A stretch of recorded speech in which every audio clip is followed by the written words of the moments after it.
This video is for those people who don't want the caffeine but still love their coffee, and we're going to look at popular caffeine extraction methods, and understanding these methods will help us to identify the beans that have been decaffeinated to preserve most of the original flavours, and the compromises that we have to live with if we choose some of these other, maybe cheaper extraction methods.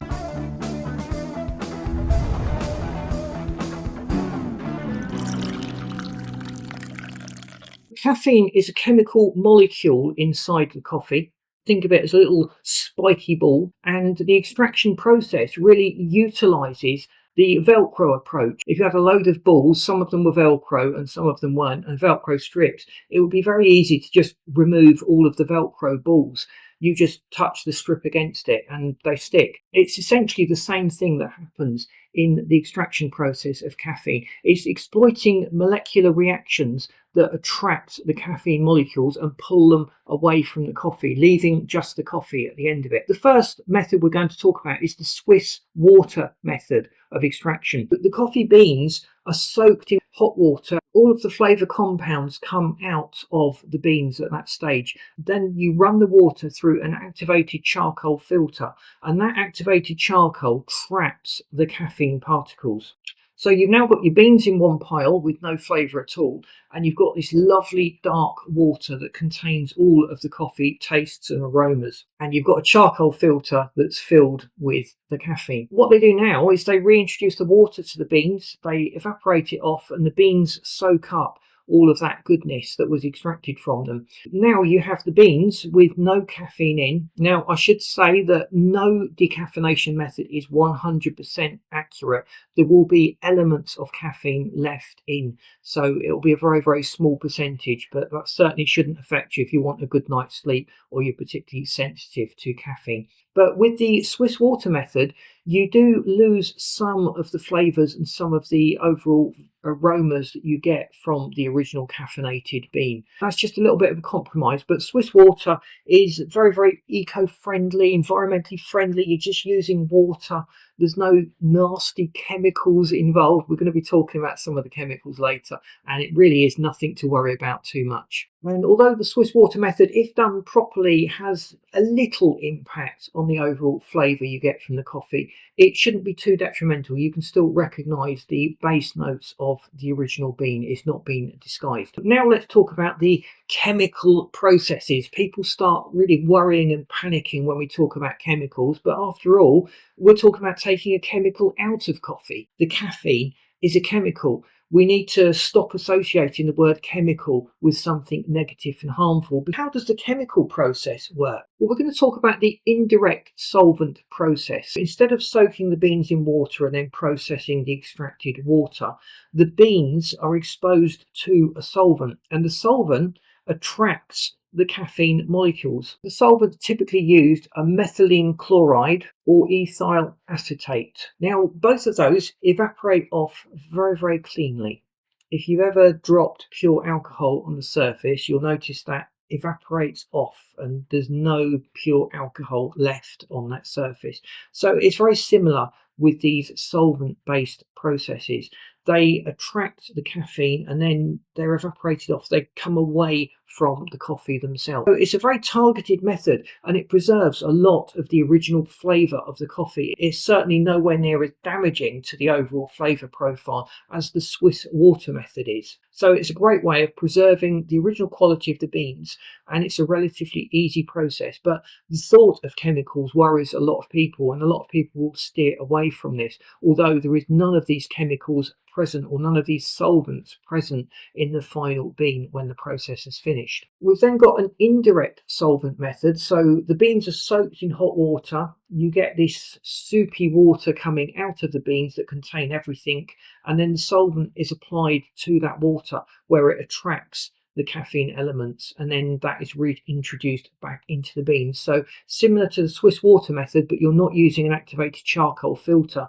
You're using solvents to quickly, effectively and efficiently strip away the caffeine elements that we don't want in the coffee. The big benefit of this method is the solvent doesn't ever enter the bean. The solvent is just reacting with the extracted parts of the bean, and then everything else is going back into the bean at the end of it. So a lot of people prefer that over the direct solvent method, and it certainly has merits. It preserves the flavour of the coffee. It does very little damage to the overall intensity and variety of flavour notes that you get from the original coffee bean. We've also got the carbon dioxide process. So CO2 is something our cars and our bodies and animals and everything are pumping out frequently. So CO2, it's all around us. It's not a particularly harmful substance unless that's all we breathe. To get this process to work, we need to soak the beans in water just to get them wet, so the beans soak up the water, and that creates the perfect environment for the CO2 to react and take off the caffeine. The beans that have been soaked are now in a chamber, a pressurized chamber, and it's pressurized with very high pressure CO2. And the CO2 just loves caffeine molecules. They go off and have a party together, leaving the bean completely. The CO2 is in liquid form. It collects caffeine. It's then evaporated off back to its gaseous form where the caffeine just drops out.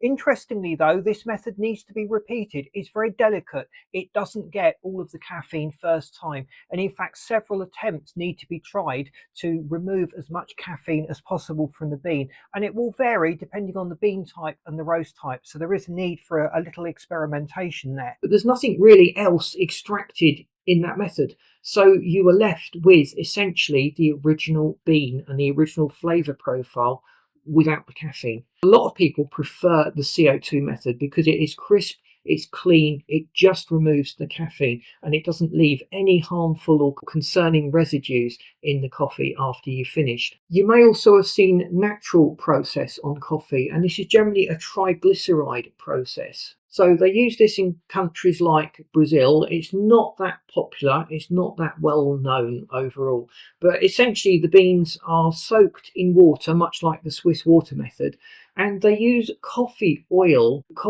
extracted from other beans to attract the caffeine from this liquid that has come off the coffee beans. Then the beans are dried, leaving everything else in the coffee except for the caffeine that has come off. The nice thing is that the oil floats on the top of the water, so it's very easy to just extract that and take that off with all of the caffeine elements. There are other factors that affect the amount of caffeine that is extracted in your coffee shop. The extraction time can affect the caffeine output by about 20%. Short extractions extract far less caffeine than much longer extractions. Does the roast type affect caffeine? Well, it makes hardly any difference. If you measure it weight for weight, it's pretty much the same, but heavily roasted coffee tends to be less dense, so it fills the scoop up and there is less product inside the scoop. So if you were just judging it by scoop, you would have slightly less caffeine on the darker roast, and that's probably where that myth comes from. Does Arabica versus Robusta affect the caffeine output? Yes, it does. This makes a significant difference. Robusta typically contains 1.5 to 2 times the caffeine of Arabica, and a lot of coffees that are sold have a blend of Arabica and Robusta. But overall, the method we choose will have a bearing on the overall taste of coffee. Most decaf coffees that we buy have some compromises in terms of strength. We may have to use a finer grind or more beans to get the same strength as we would from a caffeinated coffee.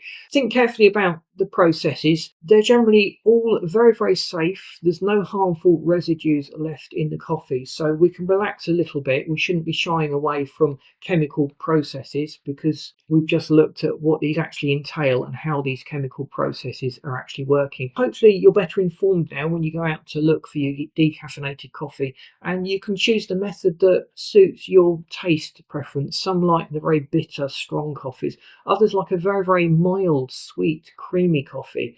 And the overall method that is used to extract the caffeine can move you closer to your desired target in flavour profile. Please boot the like button if you've enjoyed this video. Thanks for watching. Please subscribe to the channel. That really does help us to get out there. We're a very small channel at the moment, and I've lined this video up for you that you should find really interesting. So see you in this next video. Thanks for watching.